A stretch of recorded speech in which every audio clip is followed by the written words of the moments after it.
अस्सलाम वालेकुम बच्चों, आज हम चैप्टर 1 के एमसीक्यूज करने जा रहे हैं। तो पहला एमसीक्यू समझिएगा, कहता है द पर्पस ऑफ स्टडी, इसको थोड़ा जूम कर लेते हैं। The purpose of study and discoveries in physics, मतलब फिज़िक्स में जो हम स्टडी करते हैं और कोई चीज़ डिस्कवरी करते हैं फिज़िक्स के अंदर, तो उसका मकसद क्या है। ऑप्शन बी आपने टिक कर देना है, बेटरमेंट ऑफ मैनकाइंड, यानी इंसान की बेहतरी उसका मकसद है। हाँ जी, MCQs number 1.2, the length of steel pipe is in between 0.7 metre and 0.8 metre, यानी एक स्टील पाइप है जिसकी लेंथ 0.7 और 0.8 मीटर के दरमियान में है। आइडेंटिफाई फ्रॉम द फॉलोइंग, नीचे दिए गए में से आपने आइडेंटिफाई करना है the appropriate instrument to be used for accuracy of 0.001 metre. ठीक है, अब आप देखिएगा, हम डिफरेंट इंस्ट्रूमेंट्स में से एक को हम पिक करने जा रहे हैं। Number 1 micrometer screw gauge, number 2 metre rule, number 3 10 metre measuring tape, number 4 vernier calliper. यानी मैंने देखना है कि कौन सा ऐसा इंस्ट्रूमेंट है जिसकी जो एक्यूरेसी है वो बेटा 0.001 होगी। जो आपको एक्यूरेसी दी गई ना, एक्यूरेसी वो यहाँ पर उसकी वैल्यू है 0.001 मीटर, राइट। अब हमने देखना है कौन सा इंस्ट्रूमेंट होगा जो इस एक्यूरेसी की रेंज में मेजर कर सकता है। हमने 3 पढ़े हुए हैं जी, मीटर रूल, उसके बाद वर्नियर कैलिपर और थर्ड नंबर पे स्क्रू गेज, ये 3 पढ़े हैं। अब तीनों की लीस्ट काउंट चेक कीजिएगा।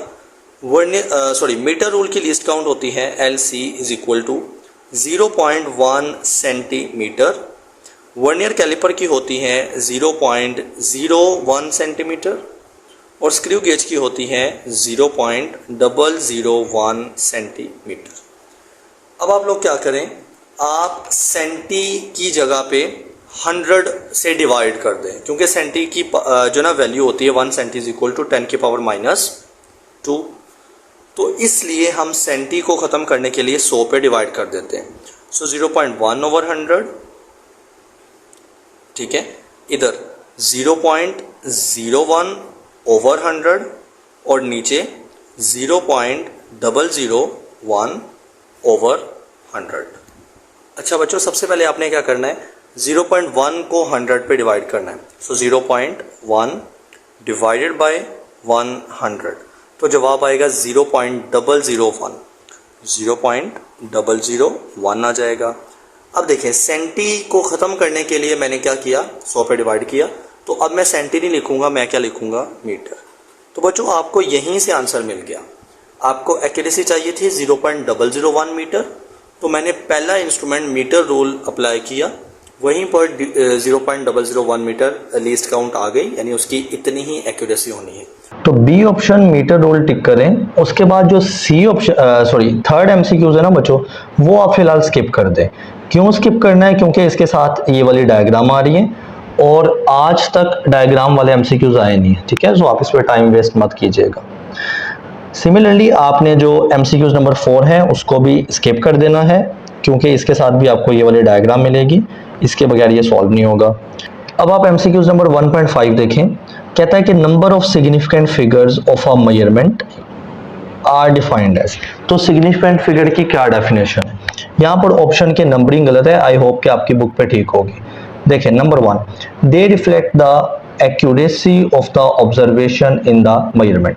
तो ये बात हमने पढ़ी है कि सिग्निफिकेंट फिगर जो है ना, वो एक मेजरमेंट में ऑब्जर्वेशन की एक्यूरेसी, जितने ज़्यादा सिग्निफिकेंट फिगर होंगे उतनी ज़्यादा चीज़ एक्यूरेट होगी।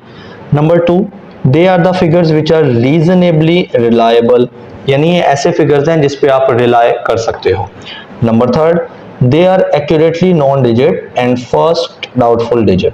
बच्चों ये तीनों ही ठीक आंसर्स हैं। सो अब ये वैसे डी ऑप्शन बनता है, ऑल ऑफ दीज आप इस पे टिक करेंगे।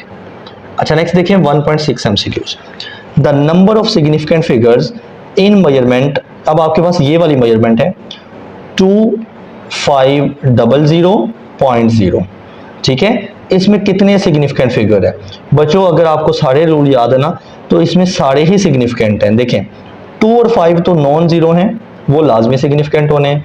ये जो आखिरी 3 जीरो आ रहे हैं ना, ये डेसिमल फ्रैक्शन में, पूरी डेसिमल की वैल्यू में राइट साइड पे आ रहे हैं, और हमें पता है कि राइट साइड पे आने वाले फिगर्स भी सिग्निफिकेंट होते हैं। तो टोटल 5 हैं और 5 के 5 यानी डी ऑप्शन यहाँ पर ठीक है, 5 के 5 सिग्निफिकेंट है। नेक्स्ट चलते हैं, कहता है द सम ऑफ 12 kg। अब मैं आपको मशवरा दूंगा कि आप ना अपने हाथ में एक कैलकुलेटर ले लें।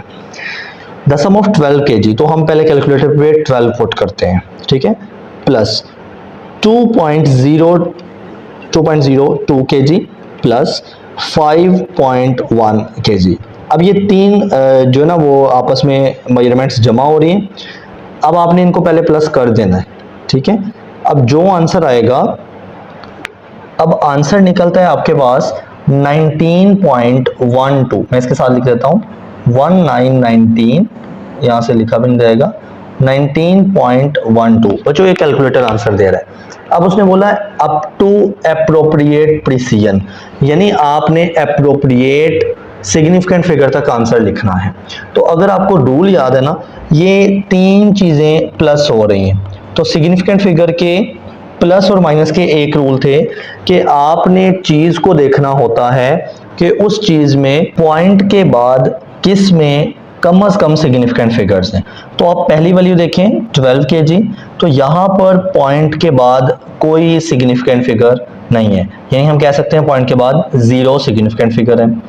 यहाँ पर पॉइंट के बाद 2 हैं और यहाँ पर पॉइंट के बाद 1 है। तो बच्चों जो बेस्ट आंसर है ना वो इसको देखकर बनाया जाएगा, क्योंकि चीज प्लस माइनस हम कर रहे हैं ना, ये तीनों प्लस कर रहे हैं। तो पॉइंट के बाद कुछ भी नहीं, मतलब पॉइंट के बाद 0 सिग्निफिकेंट फिगर है। अब आप आंसर देखें, पहले में पॉइंट के बाद कुछ भी नहीं 19 kg, दूसरे में पॉइंट के बाद 19.0 और तीसरे में पॉइंट के बाद 19.1 मतलब 1, यहाँ पर पॉइंट के बाद 2। तो बच्चों वैसे तो राइट ऑप्शन बनता है ए, लेकिन आपने बी टिक करना है।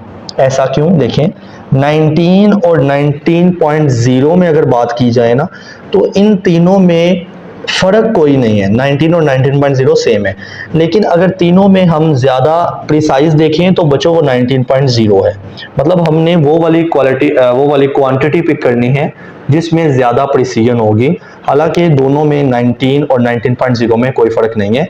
तो अगर कोई बच्चा 19 भी टिक कर दे वो भी ठीक कर रहा है, 19.0 ज्यादा सिग्निफिकेंट फिगर्स को देखकर चूज की गई है। 1.8 MCQs देखते हैं। The answer of appropriate precision for the subtraction. अब आपने क्या करना है, इस चीज को सब्ट्रैक्ट करना है और एप्रोप्रिएट आंसर जो है ना वो आपने ढूंढना है। हम इस सबको इरेज करके इसको सब्ट्रैक्ट करते हैं। अच्छा, तो आप क्या करें, अपने हाथ में वही वाला कैलकुलेटर लें और इन दोनों को सब्ट्रैक्ट करें। सो 1.126 माइनस 0.97268, ठीक है। जब आप इक्वल दबाएंगे तो जवाब निकलेगा, यहां पर लिखते हैं 0.15। अच्छा, इसको इरेज कर लूं। ओके, 0.15, नेक्स्ट है 335, ठीक है। अब बच्चों देखो, यहां पर भी हमने एप्रोप्रिएट आंसर देखना है, यानी सिग्निफिकेंट फिगर्स को देखकर। तो पॉइंट के बाद जिस वैल्यू में सबसे कम सिग्निफिकेंट फिगर्स है ना, उतना आंसर रखना है। अब आप देखें, इन दो वैल्यू को मैं माइनस कर रहा था क्योंकि प्लस और माइनस के सेम रूल है। तो ये जो पहली वैल्यू है ना, इसमें पॉइंट के बाद 126 यानी 3 डिजिट्स हैं। सो मुझे यहाँ पर पॉइंट के बाद 3 डिजिट रखने हैं। तो पॉइंट के बाद पहला डिजिट 1 रहेगा, फिर 5 रहेगा और फिर 3 रहेगा। सो 0.153। अब आप देखें 0.153 यानी ऑप्शन नंबर बी आपका राइट ऑप्शन होगा।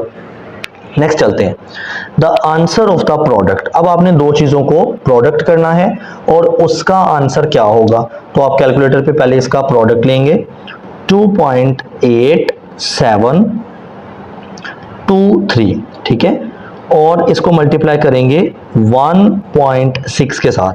अब बच्चों आंसर मैं पहले यहां पर लिख लेता हूं।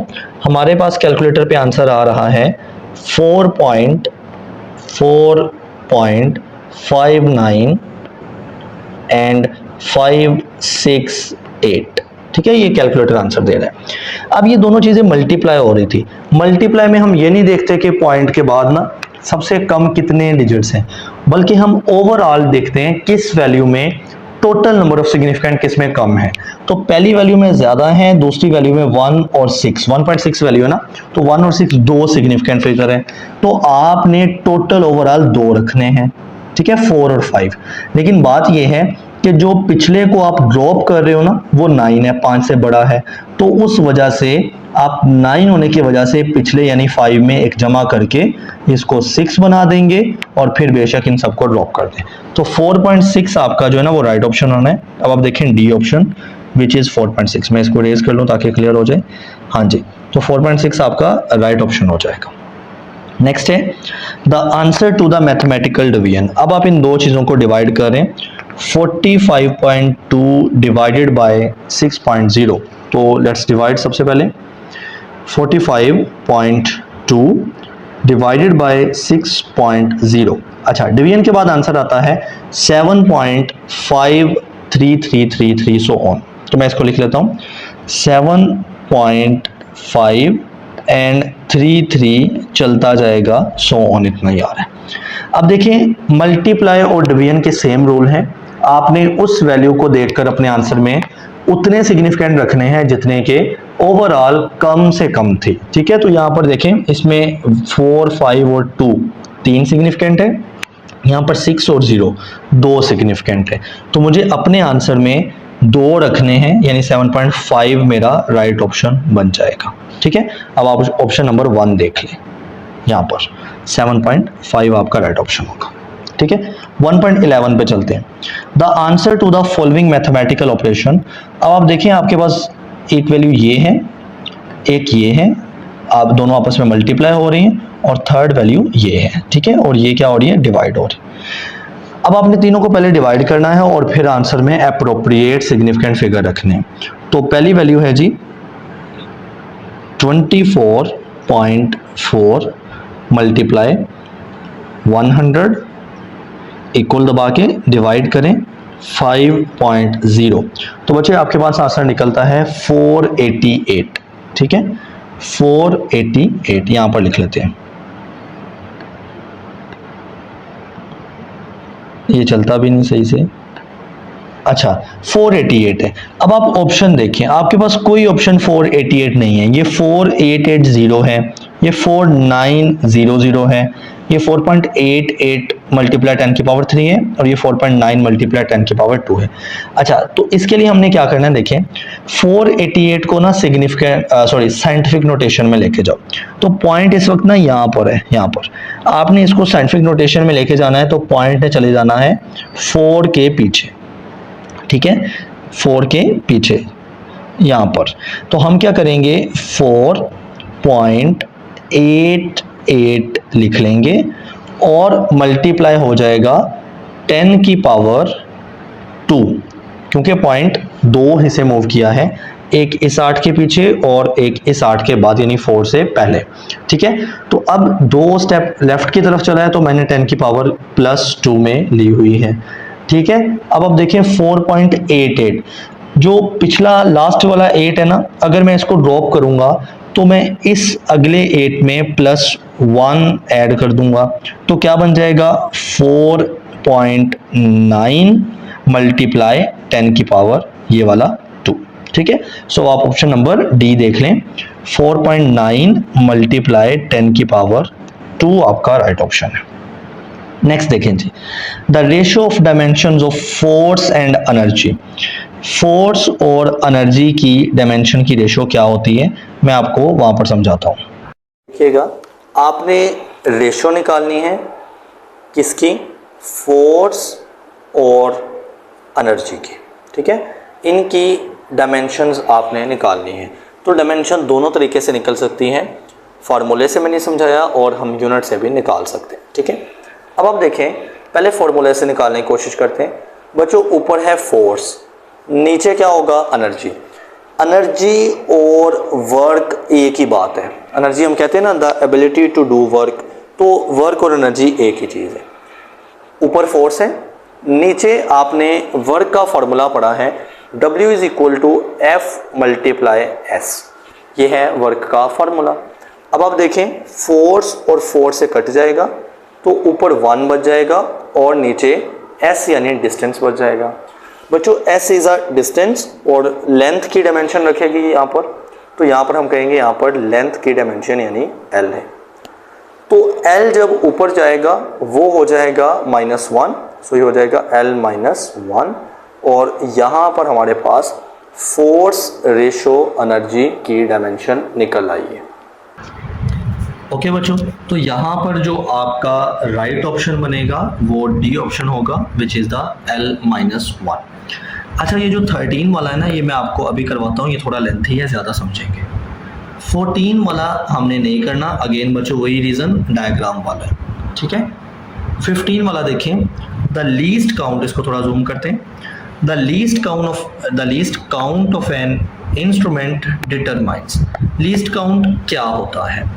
पहला ऑप्शन टिक करें जी, प्रिसीजन ऑफ अ मेजरमेंट। ये क्या चीज़ है? मैंने आपको बताया था, प्रिसीजन का ताल्लुक है एब्सोल्यूट अनसर्टेनिटी से, ठीक है। एब्सोल्यूट अनसर्टेनिटी यानी AB, एब्सोल्यूट अनसर्टेनिटी।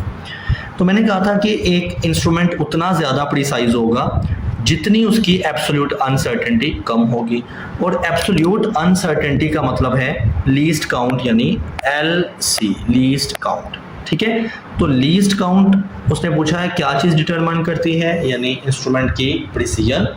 इसे वही मुराद है कि प्रिसीजन का ताल्लुक है एब्सोल्यूट अनसर्टेनिटी से और एब्सोल्यूट अनसर्टेनिटी ही लीस्ट काउंट है। 16 वाला देखें, हाँ जी, a measuring tape has been graduated with a minimum scale. एक मेजरिंग टेप है जिसके ऊपर मिनिमम स्केल डिवीजन यानी लीस्ट काउंट, क्योंकि मिनिमम स्केल क्या होती है, डिवीजन क्या होती है, लीस्ट काउंट होती है, जो ऊपर लिखी हुई है। 0.2 सेंटीमीटर बचे उसकी लीस्ट काउंट है। अब उसने कहा है the allowed reading using this tape may be, आप इस टेप को यूज़ करके क्या रीडिंग लेंगे। देखो, मैंने एक अपने लेक्चर्स में ना पीछे एक बात बताई हुई है कि लीस्ट काउंट में पॉइंट के बाद जितने डिजिट्स होते हैं ना, रीडिंग में उससे ज़्यादा नहीं हो सकते।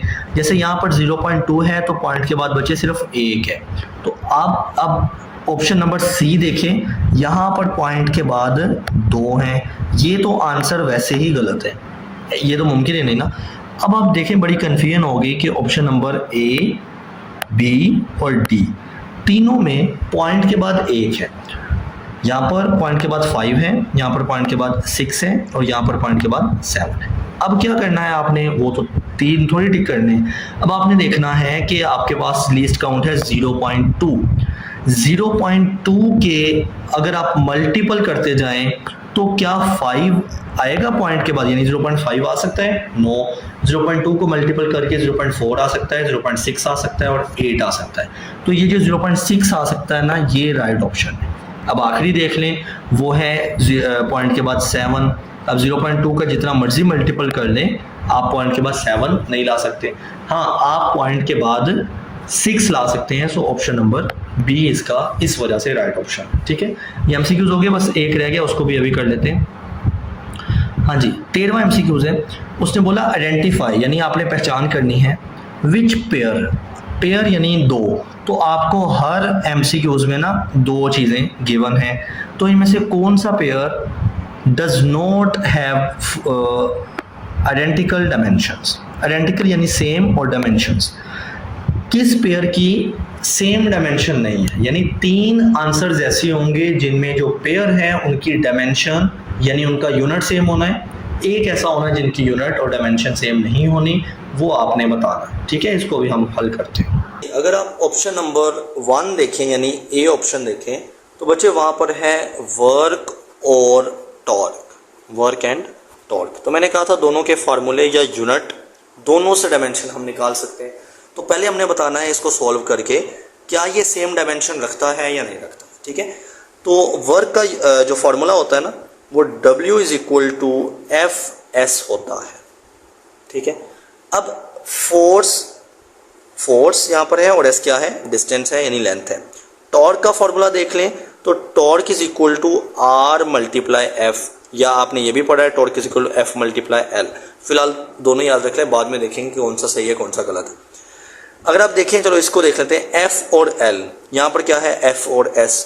बच्चों डायमेंशन तो सेम होनी है, फोर्स की डायमेंशन फोर्स के कंपैरिजन में आ जाएगी, ये जो लेंथ है और डिस्टेंस है एक ही बात है, मतलब पहले ऑप्शन में ये जो पेयर है इनकी डायमेंशन सेम होनी है, ठीक है, आइडेंटिकल होनी है। बी ऑप्शन देख लेते हैं। बी ऑप्शन है एंगुलर मोमेंटम, साथ साथ बुक पे भी देखते जाएं कि मैं सही पढ़ रहा हूँ या नहीं। सो एंगुलर मोमेंटम और दूसरा है साथ में प्लैंक्स कांस्टेंट, प्लैंक्स कांस्टेंट। अच्छा, अब हम दोनों की डायमेंशन देखेंगे और उसको बताएंगे क्या ये सेम है और नहीं सेम। देखिए, एंगुलर मोमेंटम आप पढ़ोगे आगे जाके, इसकी बात करें तो इसको L से जाहिर करते हैं और इसका फॉर्मूला है R क्रॉस P। सिंपल, फिलहाल इतना याद रख लें, R क्रॉस P, इसके ऊपर भी वेक्टर आएगा। अच्छा, ये है R सिंपल क्या लें, रेडियस है, तो उसका यूनिट क्या होगा बच्चे, मीटर हो जाएगा। मैं यूनिट लिख रहा हूं, मैं इसकी दोनों की डायमेंशन यूनिट को सॉल्व करके निकालूंगा, ठीक है। तो R का यूनिट मीटर हो जाएगा।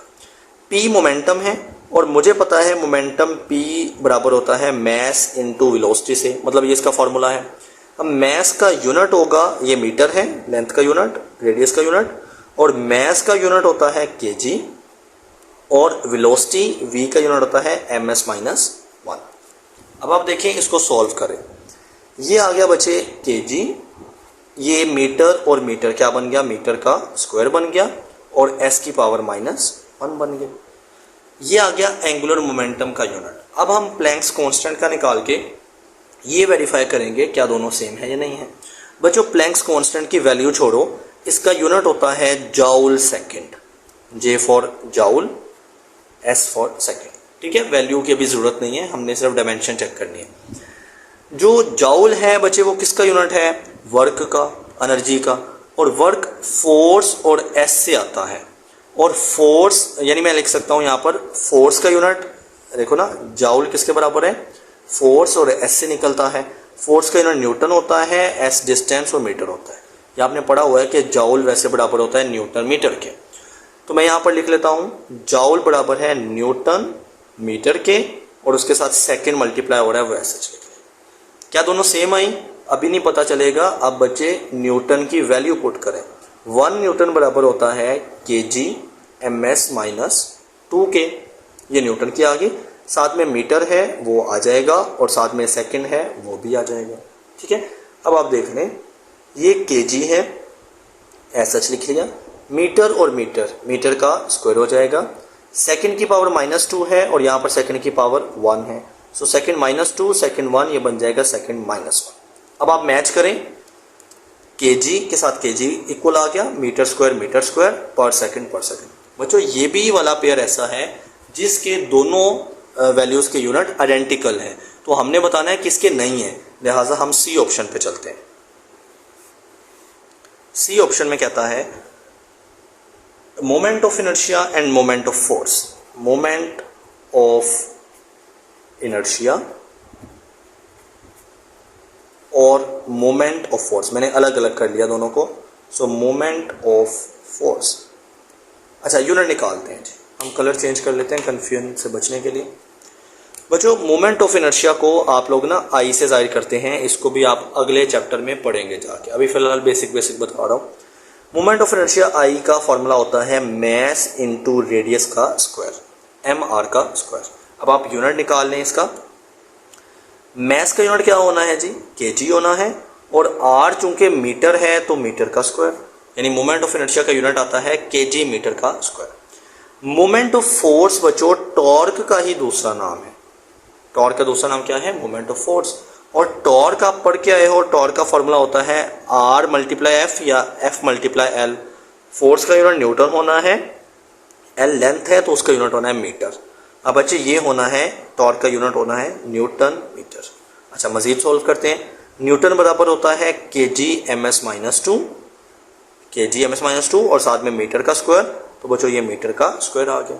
अब आप देखें, kg एज सच रहेगा अपनी जगह, ये मीटर और मीटर का स्क्वायर क्या बन जाएगा, मीटर क्यूब, और साथ में s की पावर -2।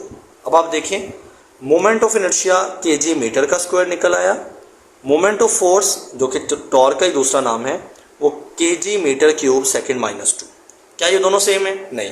तो ये वाला सी ऑप्शन ठीक है आपका, यानी हमने मालूम करना है ऐसा पेयर जिसमें 2 के आइडेंटिकल यूनिट हो। सो आप सी ऑप्शन को टिक कर दीजिए।